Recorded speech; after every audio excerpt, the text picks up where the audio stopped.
And joining us now from Seattle is Ruchika T. Malhotra, who's an inclusion strategist and the author of Inclusion on Purpose, an intersectional approach to creating a culture of belonging at work. Thank you so much for being here with us. So I wanted to ask you about an accusation, I guess, that's being leveled against Kamala Harris from certain Republicans, which is that she's a DEI hire. So when you heard that, were you surprised, or did you figure this is, kind of what you expected, that it's predictable?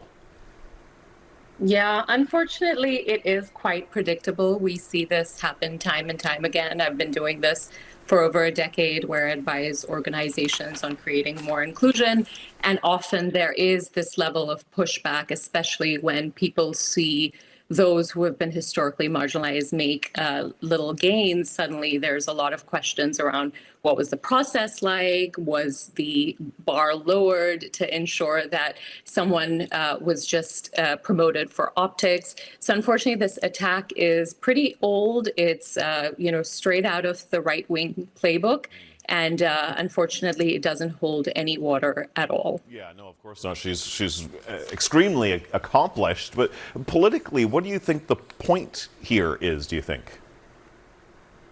Yeah, actually, the point of this kind of rhetoric is actually to stoke fears. So people kind of, again, have this idea like my group is losing out because someone, again, who we've never seen before in this highest office, we've never had a woman, let alone a woman of color, sort of be, someone who's really the front runner in this situation. And so, unfortunately, it's not new. No. And what it does stokes fear-based Yeah. voting rather than fact-based. As you say, it's something that many, or maybe I should say most people of color have experienced at some time, being accused of, not earning their success, being labeled a token and so on. So what do you make of the reaction here? Do you think it might actually backfire and further motivate voters of color who might have been on the fence? I actually think it will, because one of the things that I've seen just in the last 1 week is this incredible mobilization across various identity groups. I'm thinking of especially women of different identities. White women raised record numbers just over a 1 hour Zoom call. I was part of the South Asian Women for Harris Zoom call, raising, over $280,000. Black women certainly led that charge and raised over $1.8 million. So what we're seeing is it'll actually mobilize a whole number of people who probably know this familiar attack, who know what it can do to you, especially can really get under your skin. And so I would say, I think that it's probably going to backfire, but I cannot underscore how we do have to be really careful as well, because it does stoke that level of like fear-based questioning of like, should this person be a candidate, and raise these questions that really have nothing to do with their qualifications, accomplishments, and readiness to lead. Yeah.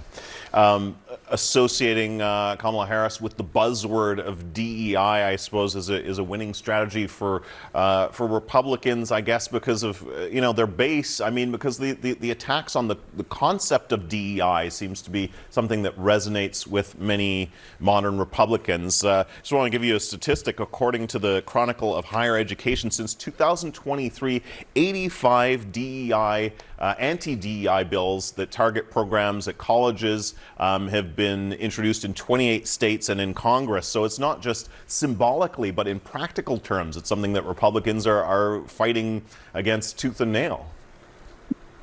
Yes, unfortunately, I've seen it firsthand. We certainly saw it in the previous administration when during the Trump presidency as well, where there was this very serious and sort of mounting attack on DEI. And of course, we've seen that with the affirmative action reversal, from the Supreme Court.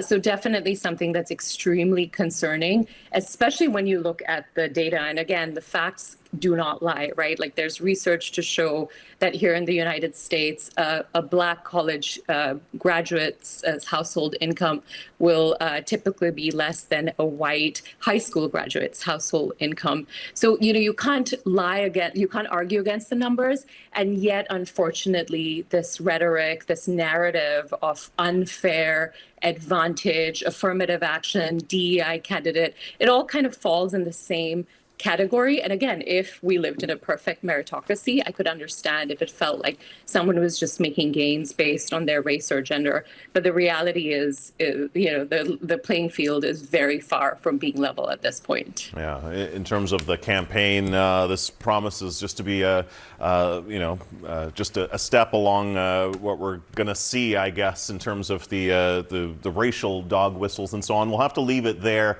for now. Ruchika T. Malhotra, thank you so much. Really appreciate it. Thank you for having me.